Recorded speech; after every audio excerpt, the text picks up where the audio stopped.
Humingi naman kami ng tawad na rin sa gawa namin.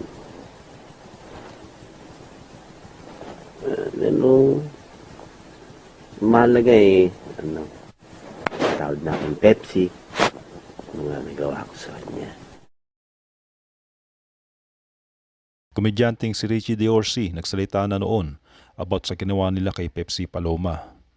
Ito po yung audio clip ni Richie nung nabubuhay pa siya. Si Reyes ay nakusahan noon ng 15 anyos na aktres na si Pepsi Paloma at dalawa pang mga kapwa komedyante na si Vic Soto at Joey De Leon na nanggang rape di umano at pagguha ng malaswang litrato sa kanya noong June 21, 1982 sa isang kwarto sa Sulu Hotel sa Quezon City. Sa kanyang kasagsagan, tila nakalimutan na ang mundo ng showbiz ay pansamantala lamang. Hindi pinagtuunan ang kanyang kinabukasan na tila hindi mauubusan. Nasangkot sa ilang mga kaso at tinapos ng isang sakit na dulot ng komplikasyon ng diabetes. Si Ricardo Reyes o mas kilala bilang Richie D'Orsi ay pinanganak noong September 30, 1956 sa Maynila. Sumikat si Reyes bilang sidekick ni Tito, Big at Joey.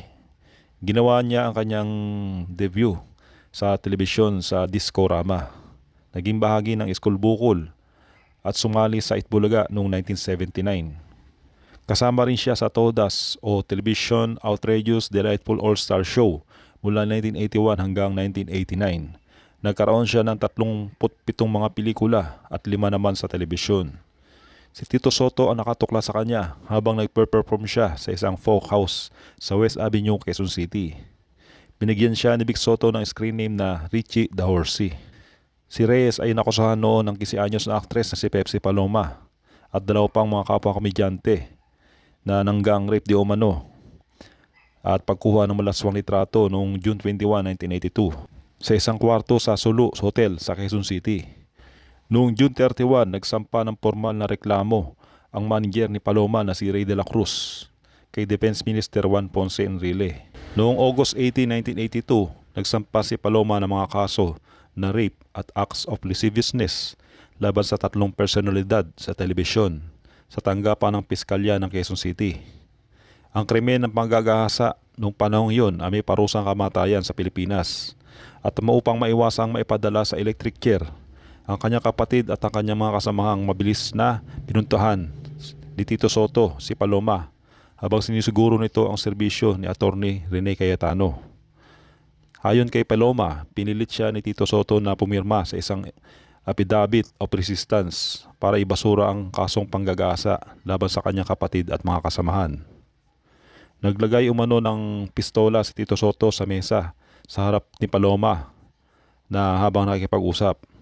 Kapalit ng pagbasura ng mga kasong panggagasa, naglabas ng public apology sina Vic Soto, Joey De Leon at Richie D'Orsi. Pagkalipas nga na 3 taon, natagpo ang walang buhay si Paloma sa isang tila pagpapakamatay. Si Ray de la Cruz naman ay pinaslang makalipas ang ilang buwan. Isang gimmick lang di umano ni Ray de la Cruz ang pagbibintang na panggagasa sa 3. Samantala, tinanggi ni Senador Tito Soto nitong Huwebes na may kinalaman siya sa umano'y gang rape at pagkamatay ng sexy actress na si Pepsi Paloma noong 1980s. Nang tinanong siya ng anchor na si Alvin Echico, si Soto sa kanyang sinasabing pagkakasangkot sa kaso ni Pepsi Paloma. Ang umano'y gang rape ni Paloma ay naging headline noong 1982. Humingi siya ng serbisyo ng abogadong si Rene Cayetano laban sa 3 high-profile na suspect, Joey De Leon, Vic Soto at Richie D'Orsi. Nakusahan niya ang 3 ng pandodroga at panggagahasa sa kanya. Dumating ang sinasabing pagkakasangkot ni Tito Soto nang pilitin niya si Pepsi Paloma na pumirma sa affidavit of resistance at ibasura ang reklamong panggagahasa laban sa 3.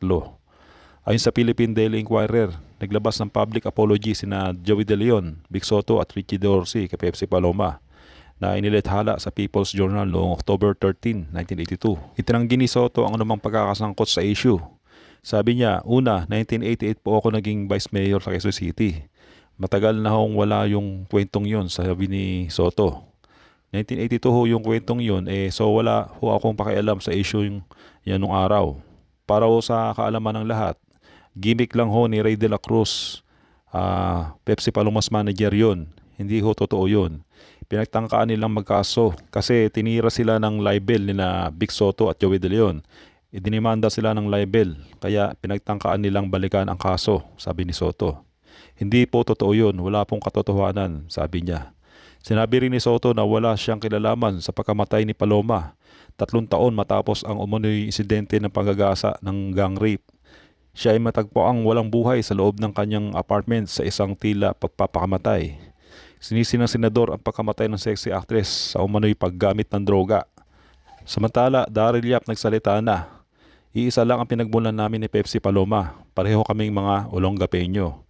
Ngunit higit pa riyan, ang kwentong ito ay nagmumulto sa kamalayan ng publiko sa loob ng maraming dekada. Bilang isang filmmaker na nagsimula sa social media, hindi ko pinipili ang mga kwentong ito. Pinili nila ako. Ang social media ay patuloy na binubuhay ito. Hilaw at hindi lalutas, tulad ng isang bukas na sugat. At kapag ang isang bagay ay paulit-ulit na bumabalik na ganoon, napagtanto mo ito ay hindi lamang isang kwento. Ito ay isang pagtutuos. Nadama ko ang isang responsibilidad na harapin ito upang humukay sa katotohanan. Gaano man ito hindi kakomportable at ipakita ito sa parang nangangailangan ng makita at madama. About Sir Vic Soto, I'm not sure kung mag-alok ng apology sa pangalan niya na binanggit sa pelikula. Ang katotohanan pagkatapos ng lahat ay unapologetic bilang isang pampublikong figura. Nakatali sa isang pampublikong kwento. Naniniwala ako na may pag-unawa na ang mga kwentong tulad nito ay hindi maiwasang lilitaw muli. Ang tungkulin ko bilang isang filmmaker ay hindi para manghusga o manguudyok. Ito ay magkwento sa nangyari na may katapatan at paggalang sa mga katotohanan. Naniniwala ako na ang mga manonood ng pelikula ay makikita ito kung ano ito, isang pagtatangka na magbibigay ng liwanag sa isang kontrobersya na tumangging kalimutan. Nirerespeto ko ang mga kapwa ko artista, ginagalang ko ang mga haligi ng industriya, ngunit ang higit kong ginagalang ay ang katotohanan sa aking puso. Daryl Yap, Direktor ng The Recipes of Pepsi Paloma. Humingi naman kami ng tawad na rin sa gawa namin.